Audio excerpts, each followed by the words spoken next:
ရှင်ကျမလုပ်တဲ့အခုကဘာလုပ်လဲဆိုတော့ကိုမိုးပါရှင်အမဘာတွေပါလဲကုမ္ပဏီနဲ့ပစ္စည်းအကြောင်းကျမပြပြပေးချင်ပါတယ်ရှင်ကုမ္ပဏီမှာဆိုရင်ကိုမိုးရဲ့ကုမ္ပဏီမှာဆိုရင်ရွေးချယ်ရခြင်းအချက်၃ချက်ရှိပါတယ်ရှင်ပထမအချက်ကဆိုရင်ကိုမိုးပလက်ဖောင်းကဆိုရင်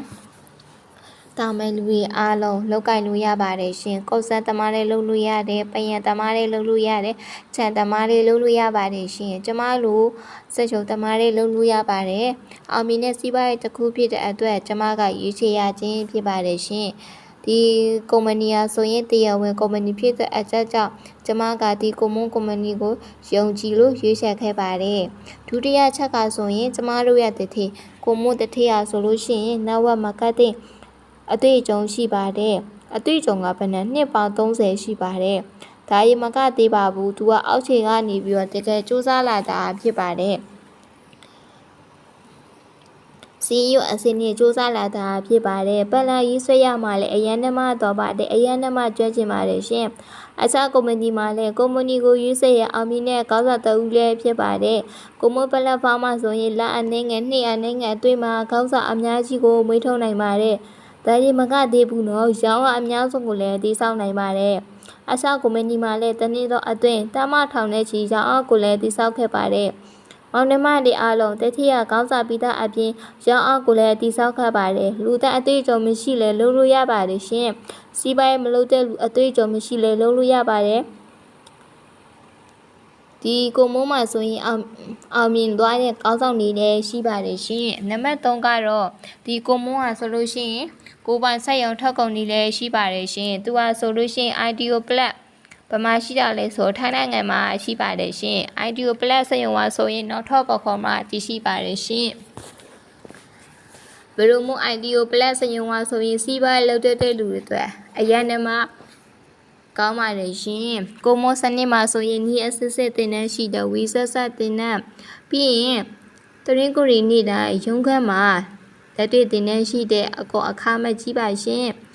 ဒီစီးပွားရေးဆိုရင်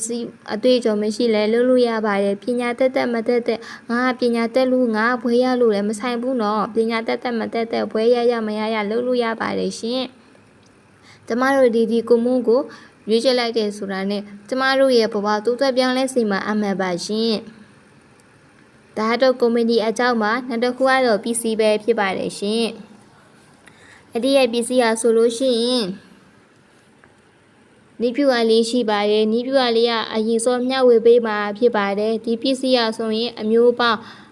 များစွာရှိပါတယ်ရှင် PC အမျိုးပေါင်းဆိုဝယ်ဒီလိုအပ်တဲ့ဥပမာတွားတိုက်စီလိုတာတွားတိုက်စီဝယ်လိုက်ပြီဆိုလို့ရှိရင်ကိုယ့်တဲ့ဝင်လည်းပြင်ရပါမှာနော် PC အားဆိုရင်ဈေးလက်တော်ပါတယ်ရှင် PC အရေးတရလည်းကောင်းပါတယ်ကျမတို့အခြေခံလူသားအစားအတော်ဝယ်သုံးဝယ်ဆောက်လိုက်တယ်ဆိုတာနဲ့ကျမတို့ရဲ့ဘဝကိုတိုးတက်ပြောင်းလဲစေမှာရှင်ကျမတို့ဝယ်သုံးပြီးကုန်သွားရင်ဘာမှစိတ်မူပါနဲ့ရှင်ဒီ PC အားဆိုရင်တခြားဘယ်မှမရပါဘူးကိုမိုးမမေးကြတာဖြစ်ပါတယ်ကိုမိုးပလက်ဖောင်းမှာဆိုဝယ်သုံးရင်စီးပွားရေးလုပ်လို့ရတယ်လို့ဈေးလည်းရောင်းလို့ရပါတယ်ရှင် PC အမျိုးပေါင်းဘယ်လောက်လဲ150ကျော်200နီးပါးရှိပါတယ်အုပ်စုကတော့6အုပ်စုရှိပါတယ်ရှင်ကျမရဲ့အုပ်စုရှိမယ်အလားပါဆိုင်ရဲ့အုပ်စုနေ့စဉ်သောပစ္စည်းစားသောကုန်ပစ္စည်းဥပမာစားသောကုန်ပစ္စည်းဆိုမွေငါလို့ကုတီယိုလို့အဲ့ဒါပြောတာပါရှင်ကျမရဲ့စက်ပစ္စည်းတဘာဝအောက်ကငင်းစိုက်ပျိုးရေးမျိုးစားလည်းရှိပါတယ်ဒီပစ္စည်းအဆိုရင်ကျမတို့အတွက်ကိုကျင်းတဲ့တာပစ္စည်းလေးကိုနေရာလေးပြောင်းသုံးလိုက်တာနဲ့ကိုမိုးပလက်ဖောင်းမှာဝင်လဲရပါမယ်ရှင်စီးပွားရေးလေးလုပ်လို့ရပါတယ်ကျမအခုလက်ရှိသုံးနေတဲ့ပစ္စည်းလေးပြပေးပါမယ်ရှင်အဲ့ဒီပစ္စည်းအဆိုရင်ဘာပစ္စည်းလဲဆိုတော့ကော်ဖီလေးပဲဖြစ်ပါတယ်ရှင်အဲ့ဒီကော်ဖီအဆိုရင်ညောင်းညာကြိုက်ခဲတဲ့လူတောက်တဲ့ကော်ဖီလေးပဲဖြစ်ပါတယ်ခါနာတဲ့လူရှိလားဒီကော်ဖီလေးကိုတောက်ကြည့်ပါရှင်လေဘေးညောင်းတဲ့လူတွေအစေးမြက်ကြိုက်ခဲတဲ့လူတွေဒီကော်ဖီလေးကိုတောက်ပါအရင်နဲ့မှအကောင်းပါတယ်အစေးရောင်အလုပ်ပင်ပတ်တဲ့လူတွေအလေးပင်မာတဲ့လူတွေကြက်သွားနာကျင်တဲ့လူတွေအတီးတကော်ဖီလေးပါရှင်ကုမှုသားကုန်းတဲ့လူတွေတောက်လို့ရပါတယ်သူကတဘာဝ9မျိုးနဲ့ထုတ်လုပ်ထားတာဖြစ်ပါတယ်မေတို့ကိုက်တဲ့လူကြွတဲ့လူကအမြဲတမ်းကိုက်နေတဲ့လူဆိုရင်ဒီ Auto Coffee လေးကိုတောက်သုံးကြည့်ပါနော်သူကတရက်ကိုတစ်ထုပ်ကနေနှစ်ထုပ် တောက်လို့ရပါတယ်ရှင်အဲ့ဒီတစ်ဖက်မှာ15ထုတ်ပါပါတယ်တဘာဝငါးမျိုးဆိုတာဘာလဲအုံဒီခွင်အဝါယာတူနာငါဗေဒမင်းစင်နုနီလို့ခေါ်တဲ့နှီးစီကာရီနာနနီတို့ကိုပေါင်ဆက်ထုတ်လုပ်ထားတာဖြစ်ပါတယ်သူရဲ့အရသာမွေးမွေးလေးခေါင်းပါနေရှင်တကြားတဲ့လောဝမပါဝင်တာကြောင့်စစ်စစ်လေးနဲ့အတောင်းလို့ရပါတယ်ရှင်